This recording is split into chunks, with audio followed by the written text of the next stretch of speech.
Saint-Fabien-de-Pennet tisse son histoire en couleurs. Loiselière-Montmagny se réinvente pour séduire le monde des affaires et des célébrations. Saint-Fabien-de-Pennet inaugure le plus grand pump track de la MRC de Montmagny.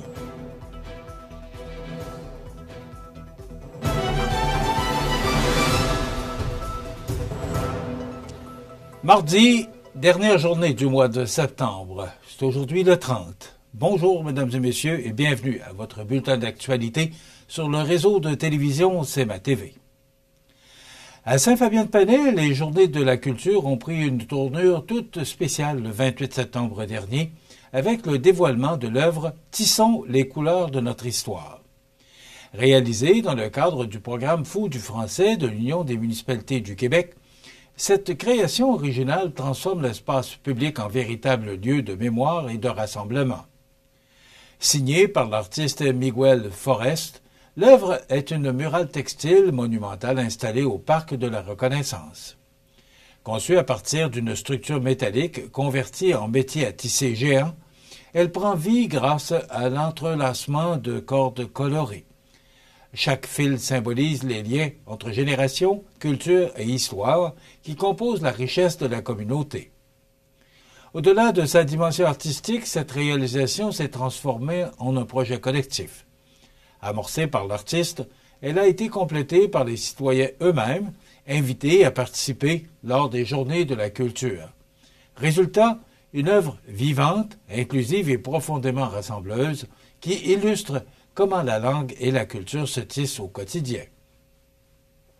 Ce projet a vu le jour grâce à la MRC de Montmagny, qui en assure la coordination et bénéficie du soutien financier de l'Union des municipalités du Québec, du gouvernement du Québec dans le cadre de l'entente de développement culturel, ainsi que de l'appui du député de Côte-du-Sud, Mathieu Rivet. L'Hôtel Loiselière de Montmagny franchit une nouvelle étape dans son développement en lançant la rénovation complète de ses grandes salles. Modernes, polyvalentes et entièrement équipées, ces espaces pourront désormais accueillir jusqu'à 200 personnes, que ce soit pour des congrès, des événements corporatifs ou encore des célébrations privées. Ces salles repensées se distinguent non seulement par leur ambiance chaleureuse et leur cadre tropical unique, mais aussi par leur capacité à stimuler la créativité et favoriser l'esprit d'équipe. Ajoutons à cela l'expertise culinaire du restaurant La Couvée, reconnu pour la qualité de ses menus, qu'il s'agisse de repas d'affaires, de banquets ou de cocktails. Afin d'offrir une expérience complète et clé en main, Loiselière Montmagny s'est entouré de deux partenaires stratégiques. D'abord, Satire Productions, qui devient le fournisseur officiel pour les services audiovisuels, garantissant des installations techniques de pointe. Ensuite, Aléa Événements, qui assure l'organisation et la coordination professionnelle des activités. Ces collaborations viennent bonifier l'offre globale et promettent aux clients une planification fluide de la conception jusqu'à la réalisation de leurs projets. Et ces rénovations positionnent Montmagny comme une destination incontournable pour les rencontres professionnelles et sociales. En misant sur un environnement distinctif et sur des partenariats solides, nous sommes en mesure d'offrir une expérience hautement qualitative, affirme Julie Roy, directrice générale de Loiselière Montmagny. Située en plein cœur de Montmagny, Loiselière demeure reconnue pour son atrium tropical, ses installations de détente incluant piscine, spa et sauna, son restaurant raffiné et ses chambres confortables. Avec ses investissements, l'établissement confirme sa mission d'allier confort moderne, hospitalité chaleureuse et engagement envers sa communauté.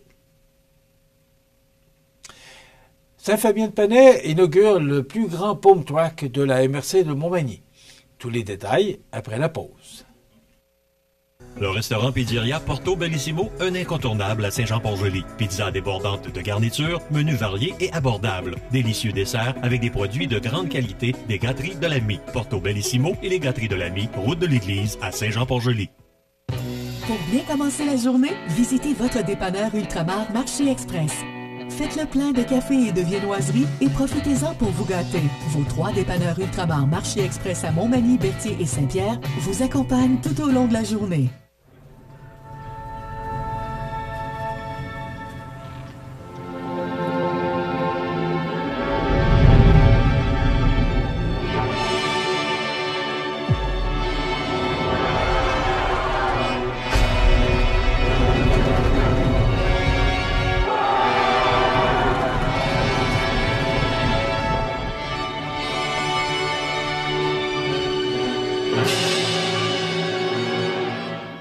Vous regardez CMA TV, le réseau de l'information sur la Côte-du-Sud.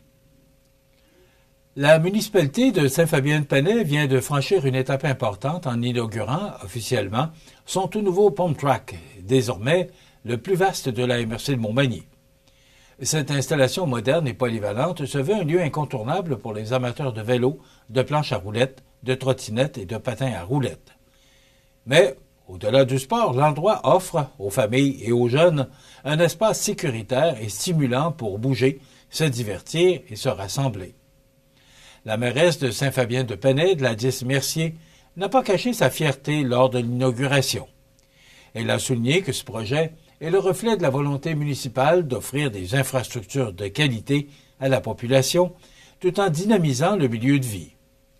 Selon elle, ce Pump Track deviendra un véritable lieu de rencontre et de découverte sportive pour les citoyens et pour toute la région. Le projet n'aurait pas vu le jour sans le soutien financier du gouvernement du Québec et la collaboration de précieux partenaires, dont Desjardins.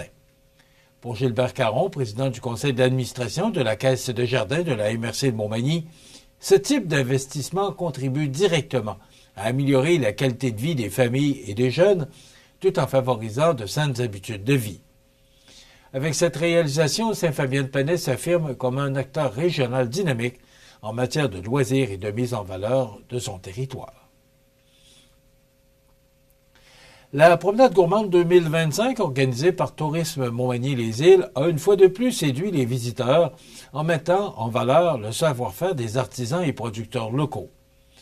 Malgré une météo capricieuse au nord, l'achalandage est demeuré très satisfaisant à Berthier-sur-Mer, Montmagny et Cap-Saint-Ignace, où 9 sites et plus de 25 exposants accueillaient les curieux. Du côté sud, les conditions favorables ont permis à 6 sites et 17 producteurs de 4 municipalités du parc des Appalaches de battre des records d'influence. Résultat, un week-end festif qui confirme l'importance de cet événement pour la région. Un sondage mené auprès du public révèle une satisfaction unanime. Les participants ont particulièrement apprécié la diversité des découvertes, la chaleur des rencontres et, bien sûr, les dégustations offertes. Parmi les coups de cœur, l'entreprise Au Fourneau s'est démarquée en raflant les honneurs dans 3 catégories, dont celle de la meilleure dégustation, du meilleur site et de la meilleure découverte du week-end. En guise de remerciement, un tirage a permis d'offrir un panier cadeau d'une valeur de plus de 100 $ rempli de produits locaux. La gagnante est Isabelle Deschamps de Lillet, qui pourra prolonger l'expérience gourmande à la maison. Avec son mélange de saveurs, de rencontres et de découvertes, la promenade gourmande confirme son statut d'incontournable automnal sur la Côte-du-Sud, une vitrine unique pour la richesse agroalimentaire et culturelle régionale. Enfin, le Fonds Jeunesse Environnement Innovation apporte son appui au CPE Enfants Bonheur de Montmagny dans son projet de transformer sa cour extérieure. En effet, un chèque de 6 000 $ a récemment été remis par Simon Caron, membre du fonds, à la directrice générale, Mme Diane Caron. L'objectif est de reconnecter les enfants à la nature grâce à des aménagements adaptés. Le projet prévoit un carré de sable protégé du soleil, un coin nature, un jardin potager et divers espaces favorisant les apprentissages en plein air. Jouer dans la terre, observer les oiseaux ou collectionner des roches deviendront ainsi partie intégrante du quotidien des tout-petits. Le fonds agit comme président d'honneur d'une campagne visant à amasser 100 000 $. À ce jour, 25 000 $ ont déjà été recueillis. Et ces fonds permettront aussi l'aménagement d'une piste cyclable, la construction d'un espace de rangement pour les jouets et la réalisation complète du coin potager. Ce projet s'inscrit dans la mission du fonds qui vise à soutenir les jeunes et l'environnement dans une perspective de santé durable. Et la Pocatière s'apprête à vivre 4 jours de festivités hautes en couleurs avec la 18e édition de Halloween à la Pocatière à la Finie. Présenté par le courtier immobilier Sébastien Demers et organisé par la ville de la Pocatière et ses partenaires, la fête se tiendra du 23 au 26 octobre prochain dans plusieurs lieux de la municipalité. Cette année encore, le porte-parole Marteau Napoli promet d'ajouter son énergie contagieuse à l'événement. La programmation se veut inclusive et intergénérationnelle avec de nombreuses nouveautés. Les célébrations débuteront par la tournée des résidences pour aînés, suivie d'une soirée loup-garou pour les 16 ans et plus à la Mosaïque. Le jeudi, place au cinéma de l'ONF avec des films sur l'espace, alors que les amateurs de sensations fortes pourront s'affronter au laser tag Galaxy à la montagne du collège. Les classiques comme le classique comme le Halo Party, la maison hantée du centre La Pocatière, livres en fête et le maquillage sont de retour. À cela s'ajoute une expérience immersive dans un planétarium, le mur d'escalade Pop Block, ainsi qu'une exposition de livres thématiques et le grand labyrinthe Kamouraska. Le point culminant aura lieu le samedi 26 octobre sur la 4e avenue Pinchot, avec une fête populaire rassemblant musiciens, artistes de rue, jeux gonflables, mascottes, défilés, feux d'artifice et plus encore. La soirée se conclura par un spectacle de David Pinault au Centre Bombardier dès 22 heures. Enfin, les concours du plus beau char, du plus beau commerce et, grande nouveauté, du plus beau costume viendront pimenter l'événement.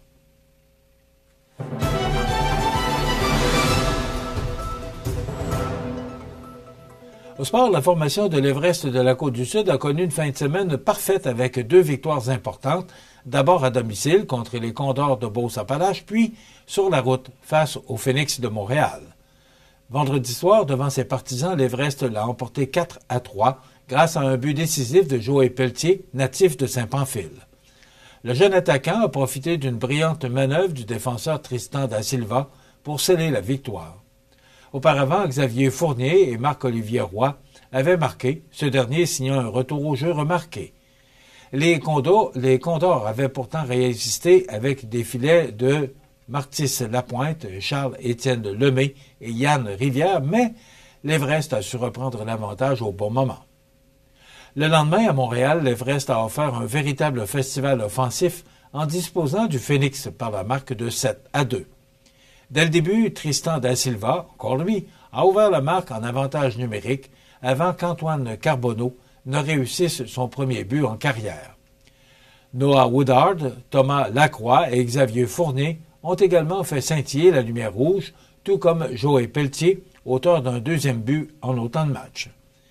Dans les buts, Alexandre Lausier a été solide, repoussant 51 des 56 tirs dirigés vers lui durant la fin de semaine. Avec ces 2 victoires, l'Everest confirme son élan en début de saison et se prépare, maintenant, à recevoir l'Indigo de Granby ce vendredi 3 octobre à 19h45 à l'Arena de Montmagny. Voilà ce qui complète votre bulletin d'actualité de ce mardi 30 septembre. Dans un moment, les prévisions de la météo. Et le menu de cette émission du 30 septembre, dans un moment, on recevra M. Raymond Langevin, qui est candidat à la mairie de Versay-sur-Mer. On aura en rediffusion les infos de Bellechasse avec Éric Gourde en raison d'une personne qui, malheureusement, n'a pu se présenter en entrevue ce matin pour des raisons personnelles qu'on respecte. Il y aura la chronique La Pouponnière et, bien sûr, les grands titres de l'actualité. Donc, c'est le menu qu'on vous propose de ce mardi 30 septembre. Je vous souhaite donc une excellente émission à notre antenne.